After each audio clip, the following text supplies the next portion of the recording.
So last week I talked about dealing with negative feedback, and a bit from clients and a bit from friends as well. Today I want to talk a little bit more about negative feedback. So I got a lead this week, and I sent out my standard 7 questions now, which I've written about, and I'll link in the show notes. And I sent those out, and they came back, and I really just felt I needed more information. So I started asking more information about how the work was going to impact the brand, because this was part of a rebranding effort. How it was going to impact the brand of the store. How are your customers using it currently? What was the original purpose of this, and why are the customers not using it now? I asked a bunch of questions like that, and I got back we'll say less than complimentary email from the person, basically saying I didn't listen to my client. They had formerly worked at a large accounting software firm, which you would all recognize, so I'm not going to mention it. And so they knew how this worked. Like, they did the marketing, they did development there. They knew how this worked. And if I was asking those questions, I quite clearly was a victim of malpractice, being malpractice or performing malpractice, because I did not listen to my customer.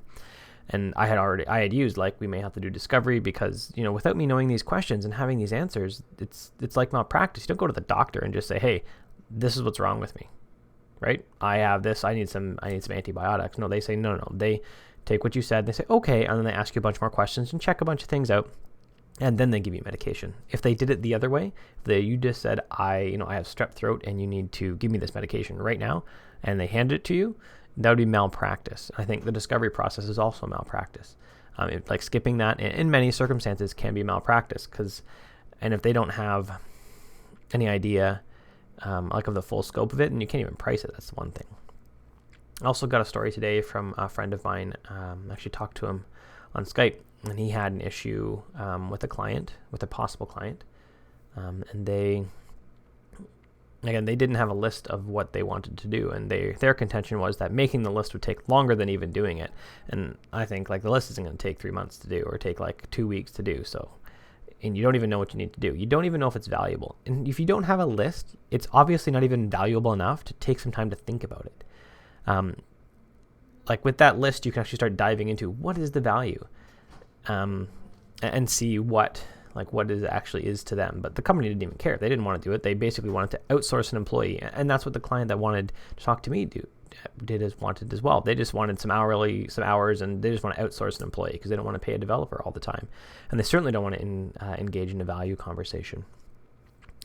And that can be discouraging, really. Like, when you get told by a client that you're many less than complimentary things, then it's not nice. It doesn't feel good. My initial reaction was to be annoyed. I totally admit that. My heart rate went up and it spiked, and I thought, no, I stuck to my process. And that's the point of this. I stuck to my process, and that weeded out a client I probably don't want to work with.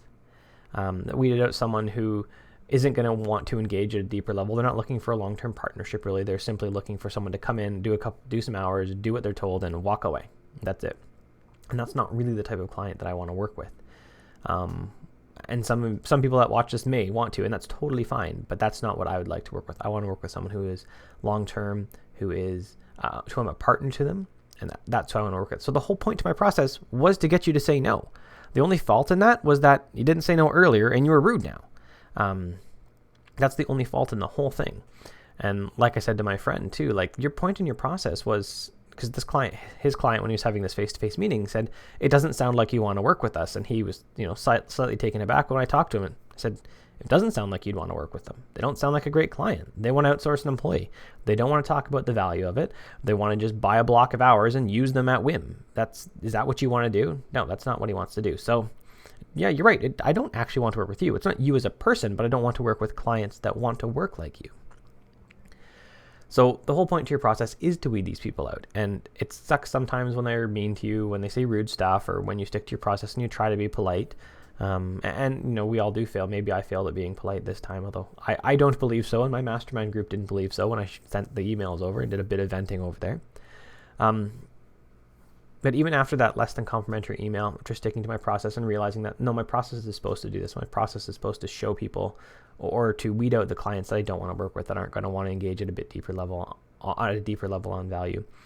I came up with kind of a new email template, which is, we won't say the words on here, but it is a less than complimentary set of words that allows me to be vent for a second to the client, but what it expands out to in Text Expander is, I'm really glad you found someone to work with on the project. Have a wonderful day and good luck with it. And that's all you need to say. There's no point in engaging with them at that point again. They're already not happy about it.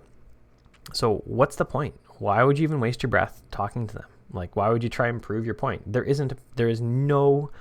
you're going to get out of that is more frustration. So when your process weeds out someone and they're rude to you, just say, hey, you know what? Good luck on the project. I'm really happy you found someone, or you're right, it really doesn't sound like we're going to be a good fit. Have good luck on the project and have a wonderful day. That's all that there's a point in saying. There is no point in arguing with them.